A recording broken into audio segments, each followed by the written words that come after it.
Immobilization techniques. Hello everyone, I'm Kathleen Faith Cedilia from grade 12 Astor. So what are some of the key risk factors dancers should be aware of? The risk factors in dancing is divided into two: the intrinsic risk factors and extrinsic risk factors. The intrinsic risk factors is related to the dancer. These include factors like previous injuries, poor physical condition like lack of strength, flexibility, and endurance, anatomical variations, inadequate nutrition, fatigue, and psychological stress. While intrinsic risk factors is related to the environment or training, such as excessive training load or overtraining, your technique, inadequate warm-up or cool-down, unsuitable footwear, hard or slippery dance surfaces, and insufficient recovery time between sessions. So now, I will tackle about two injuries dancers should be aware of: the acute injuries and chronic injuries.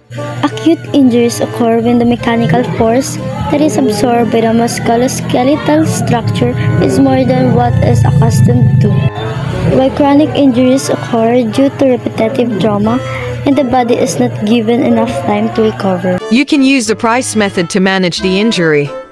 P is to protect, R is to rest, I is to put in ice, C is needed for compression, E is the evaluation.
So the purpose of this video is to educate dancers, instructors, and parents on how to identify, prevent, and manage common dance-related injuries by highlighting the various risk factors involved and promoting safe dancing practices.